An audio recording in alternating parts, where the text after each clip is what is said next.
বৰদেউৰী কুন্দিকু মন্দিৰ ৰাইজে বহু দিনৰ পৰা নিৰ্মাণ কৰি আছিলে এতিয়া এটা সুন্দৰ ৰূপত ওলাই আহিছে। তেওঁলোকৰ আশা ৰাজহুৱাভাৱে এই মন্দিৰভাগ অসমৰ মাননীয় প্ৰাক্তন মুখ্যমন্ত্ৰী এতিয়া কেন্দ্ৰীয় মন্ত্ৰী শ্ৰীযুত সৰ্বানন্দ সোণোৱাল ডাঙৰীয়াৰ জৰিয়তে তেওঁলোকে মুকলি কৰিবৰ কাৰণে হেঁপাহ কৰি আছিল। এতিয়া আহি সেই আনন্দৰ দিনটো আহিছে। অহা 15 তাৰিখে তেখেতৰ জৰিয়তে আমাৰ স্থানীয় মাননীয় সাংসদ ৰঞ্জিত দত্ত ডাঙৰীয়া আৰু আমাৰ দাঁতি কাষৰীয়া আমাৰ স্থানীয় সাংসদ শ্ৰীযুত প্ৰধান বৰুৱা ডাঙৰীয়া আৰু বিপ্ৰিয়া সমষ্টিৰ ৰাইজৰ উপস্থিতিত এই কুন্দিকু মন্দিৰ শুভ উদ্বোধনৰ শুভ দিন আমাৰ মাজলৈ আহিছে। মই আজি আহিছিলোঁ, কাম কাজবিলাক কিমান আগবাঢ়িছে দেখিছোঁ। কাম কাজবিলাক ৰাইজে সকলোৱে উবুৰি খাই পৰিছে কাম কাজবিলাক সম্পূৰ্ণ কৰি তুলিবৰ বাবে, আৰু 2 এদিনৰ ভিতৰতে গোটেইখিনি কাম আমি সম্পূৰ্ণ কৰি তুলিব পাৰিম। আৰু কুন্দিকু এই মহামন্দিৰভাগ যি উদ্বোধনী অনুষ্ঠান আৰু পৰ্ব অহা 14-15 তাৰিখৰ আয়োজন হৈছে। 15 তাৰিখে এই ভাগ মুকলি হ'ব। গতিকে সদৌ ৰাইজক এই অনুষ্ঠানলৈ আমাৰ তৰফৰ পৰাও আহি যোগদান কৰিবৰ বাবে গুহাৰি ৰাখিছোঁ।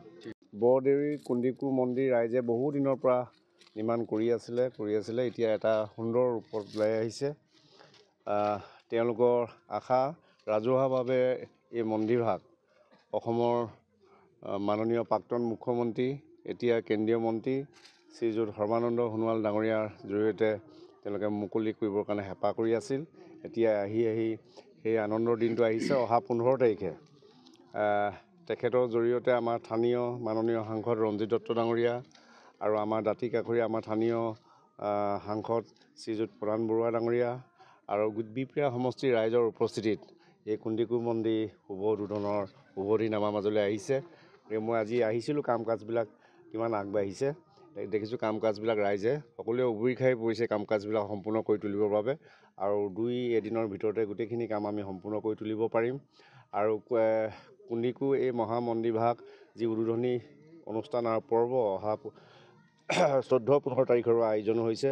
15 তাৰিখে এই ভাগ মুকলি হ'ব। গতিকে সদৌ ৰাইজক এই অনুষ্ঠানলৈ আমাৰ তৰফৰ পৰাও আহি যোগদান কৰিবৰ বাবে গুহাৰি ৰাখিছোঁ। বৰদেউৰী কুন্দিকু মন্দিৰ ৰাইজে বহু দিনৰ পৰা নিৰ্মাণ কৰি আছিলে এতিয়া এটা সুন্দৰ ৰূপত ওলাই আহিছে।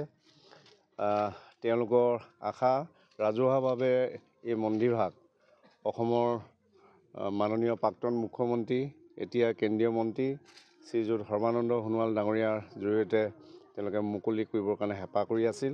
এতিয়া আহি সেই আনন্দৰ দিনটো আহিছে। অহা 15 তাৰিখে তেখেতৰ জৰিয়তে আমাৰ স্থানীয় মাননীয় সাংসদ ৰঞ্জিত দত্ত ডাঙৰীয়া আৰু আমাৰ দাঁতি কাষৰীয়া আমাৰ স্থানীয় সাংসদ শ্ৰীযুত প্ৰধান বৰুৱা ডাঙৰীয়া আৰু বিপ্ৰিয়া সমষ্টিৰ ৰাইজৰ উপস্থিতিত এই কুন্দিকু মন্দিৰ শুভ উদ্বোধনৰ শুভ দিন আমাৰ মাজলৈ আহিছে।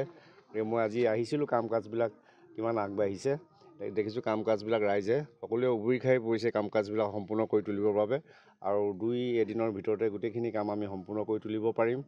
আৰু কুন্দিকু এই মহামন্দিৰভাগ যি উদ্বোধনী অনুষ্ঠান আৰু পৰ্ব অহা 14-15 তাৰিখৰ আয়োজন হৈছে। 15 তাৰিখে এই ভাগ মুকলি হ'ব। গতিকে সদৌ ৰাইজক এই অনুষ্ঠানলৈ আমাৰ তৰফৰ পৰাও আহি যোগদান কৰিবৰ বাবে গুহাৰি ৰাখিছোঁ।